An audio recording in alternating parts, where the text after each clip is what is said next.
Welcome back, everybody. Chad Ferguson here, catfishedge.com. We'll talk a little bit today about box anchors, how to build them, why you might want to use them, and just answer some questions that I've been getting recently about box anchors and anchoring a catfish boat specifically.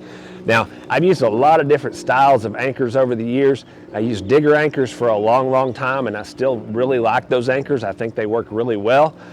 When I moved up to the SeaArk ProCat 240 catfish boat from the 22-foot Express that I had, this boat is quite a bit bigger and heavier than my other boat. It catches a lot more wind because it's 2 foot longer and it's quite a bit wider. And I found that those digger anchors were good for anchoring my boat when there wasn't a whole lot of wind, but in really windy conditions, I'd say moderate to high winds, with anchoring my boat in the silt that we have in the lakes here in Texas, they just weren't enough to really hold the boat where I needed to put it. So I've used these off and on for a long time, but I've had to start using these full time here with the ProCat 240. And this is a box anchor, and it's really simple. These are great anchors for anchoring any kind of boat. You can adjust the size and the specs on what you're going to build. I'll put some details over on the Catfish Edge website to help answer some of those questions on sizing and cover some more of those details, so you can click the link at the end of this video to get more information. But these are great for anchoring in high winds. They're great for anchoring big boats that catch a lot of wind. But these anchors work really well, and they're cheap. You can build them yourself, shop around locally. A lot of times you can find anglers that build them. But the beauty of these is that you can build them yourself. All you need is some steel flat stock. Cut it to the size that you want for the appropriate box anchor size. Weld it. If you can't weld, you can obviously find somebody to do it. It's a very simple process to build. If you can even just do the job of cut the steel and take it to somebody to weld, you can build one of these usually pretty easy for less than $7,500. If you can build them yourself and you can find some steel scrap, you can build them for next to nothing. Even if you have to buy steel, usually $40 or less, you can build one of these if you don't have to pay somebody to weld it. Building a box anchor is pretty simple. You're just building a steel square out of that strap, putting teeth on it. You got 4 teeth on each side, all pointed in the same direction in each corner, top and bottom. That allows the anchor to hold regardless of how it lands when it goes in the water. Whether it flips, turns, rolls, anything at all happens, it's going to grab no matter what. And when it grabs, it will grab hard. A lot of times I have to tell everybody, really in good, strong winds, hey, kind of brace yourself, because when this thing grabs, it's going to grab quick, and it kind of jerks the boat a little bit. Other than just building that steel frame and putting the teeth on it, you want to make sure that these teeth are kind of squared off and that you don't put a point on them. A lot of times I see people will build these and they'll put a point on them. There's absolutely no benefit at all to having that sharp point on there when anchoring.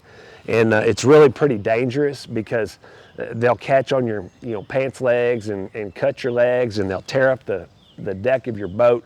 It's just really not a good idea. So you want to make sure you square these teeth off and don't put a sharp point on there. You're going to have to add some sort of eyelet. Usually what we do is just add a link of chain and just actually weld the chain on the anchor, and then we can replace it later if we need by just cutting that chain off. I like to use chain on my box anchors. I use about 3 feet usually of chain. It's not necessary. I know a lot of people use these box anchors without chain and just tie the rope directly to the anchor, but my experience has been that having that chain on there, I think it definitely works better. And it certainly helps if something happens and the anchor gets caught up in something. It will help you get your anchor back out of the water and more successfully. The few anchors that I've had like this over the years that did not have chain on them, I've lost every one of them because I've just pulled up an empty rope because the rope broke or got cut when it hung on something. So that's a box anchor. Again, very simple, minimal amount of welding to build this. Even somebody that's got some basic welding skills can make one. If you don't know how to weld, don't have access to a welder, you can take one of these to somebody and get one welded, really inexpensive, and it's just not a very difficult process at all. So that's a box anchor. I'm going to put a link at the end of this video. I'll have a link down below also over to the Catfish Edge site. I'll put some more details there on the specs and how to build this, and some things to consider, as well as specific sizes that you should look at for your boat. You want to make sure that you don't build anything that's really overbuilt, because again, they're heavy, and the bigger you go, the heavier it's going to get. It's pretty back-breaking work to pull that thing up out of really deep water. Once you do it 3 or 4 times, you'll realize why you want to make sure you size this correctly and don't build it any heavier than you absolutely have to. So that's how you build a box anchor, what they're good for, why you might want one on your catfish boat. Make sure you hit that thumbs up button if you like this information. You want more tips, tricks, and information on fishing for catfish. Go over to catfishedge.com, because the information you find here on our YouTube channel is certainly a small portion of the information that we cover to help you catch more and bigger catfish on your next fishing trip. Make sure you hit that subscribe button, get subscribed to our YouTube channel, and again, make sure you head over to catfishedge.com. Until next time, I'm Chad Ferguson, catfishedge.com.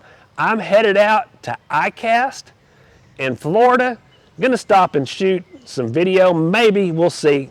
Do some fishing for a couple days at the beach. I'm gonna rest and relax with the family, and then head to Orlando, Florida to ICAST for the big fishing tackle show. Gonna spend some time there working with Whisker Seeker Tackle, and then hopefully talking to some vendors, and we'll see if we can't shoot some video there, maybe talk about some new products. So keep an eye out for our next video. Till next time, I'm Chad Ferguson, catfishedge.com.